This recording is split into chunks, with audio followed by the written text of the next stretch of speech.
Hi, it's Stephanie from the LaRue Family Homestead. I didn't plan to do this video series inside, but it is so cold outside. I think this is probably the best option. It's really windy and you wouldn't be able to hear me otherwise. So I've got some video footage I've took from different things that I'm going to put into this as we go. But today's topic is, what kind of chicken should I get? There's so many kinds, it can be very overwhelming. So let's get to the basics. When it comes to buying chickens, I would say to do your due diligence, do your research, and see what chicken would work best for you. So I know that sounds crazy. You're like, look lady, it's just a chicken. Well, it is just a chicken, but you could run into some issues if you don't research out, and maybe you would have your expectations set for one thing and end up with a chicken that's completely opposite of what you want. Pretty much the same as a dog. So do your research and figure out what it is that's going to work best for you. If you're wanting a chicken to put in a small coop, which we'll get into in another part of the series, I will show you the different coops and things that we've used over the years. If you're looking for a calm chicken, maybe a red sex link or a buff Orpington or something along those lines. But do your research. Think about personality. Think about how you're going to use it, where you're going to put it, if you're going to let it free range or if you're going to keep it in a small coop, if your kids are going to be in contact with it or not. All those things play into how well these chickens are going to work for you and your family. So let's start with basic terminology. A lot of things in these like magazines like this, or if you go into Tractor Supply, you'll see pullet and straight run. And for somebody that's never had chickens, it's like, what? A pullet is when the hatchery has went through all the chickens and they've made sure it's about 90% accurate. They've made sure that they only sent hens. So if you buy pullets, you're buying hens. If you buy straight run, that means that about 50% are roosters and 50% are hens. So that would be a problem if you were living in a city or maybe even in the country and you don't want a rooster. Don't buy straight run. So the second thing would be chicken behavior. And you may say, chicken behavior? What? Okay, chickens are like dogs. That's kind of a crazy analogy.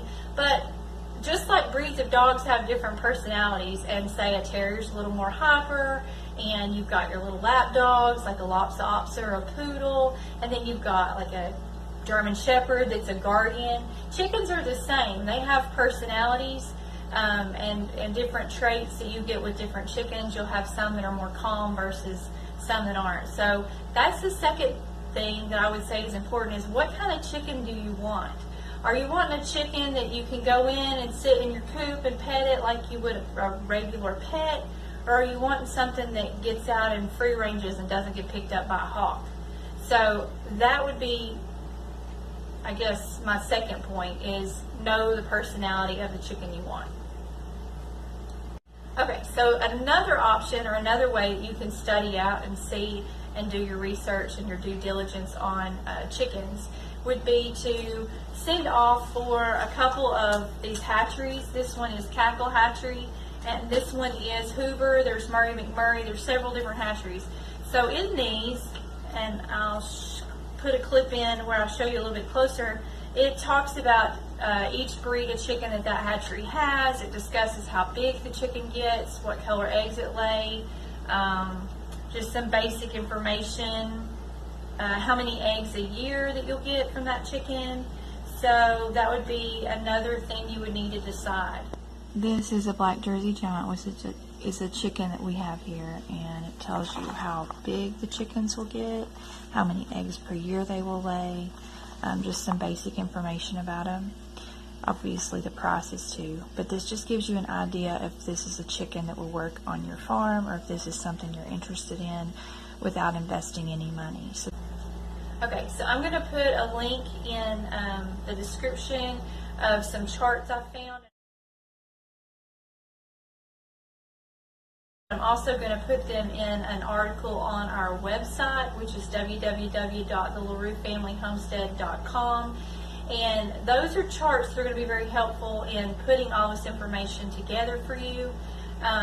Some other things when I talk about behavior, one thing that I can link some footage to will be if they have the ability to forage.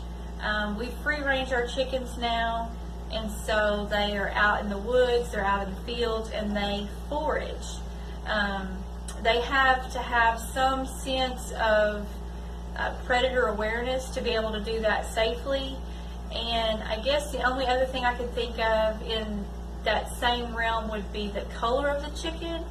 A white chicken is going to stand out in the middle of the field, where a brown chicken or a more shadowy color would possibly camouflage in with the field and not be as likely to be picked off by a predator.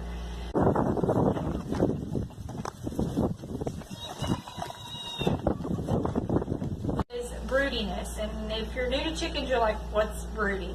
A broody chicken is a mama that is determined to sit, and there are some breeds that go broody easier than others. Some breeds hardly ever go broody. So that would be, if that's something you want, then obviously you need to look for a chicken that goes broody. If you want a mama that can raise her own chicks, then broodiness might be a good thing. But if you're going to send your kids out to get your eggs every day, and you've got a bunch of chickens that are very broody and they're pecking and terrifying your kids, broodiness probably wouldn't be something you would want. The other thing would be weather tolerance. Here in Tennessee, we have extreme hot in the summer and extreme cold in the winter. How well do these chickens tolerate the weather? Because if they don't do well when really hot, then they're going to stop laying. And the same with the cold. So that would be another thing to look into, is how well they tolerate the weather.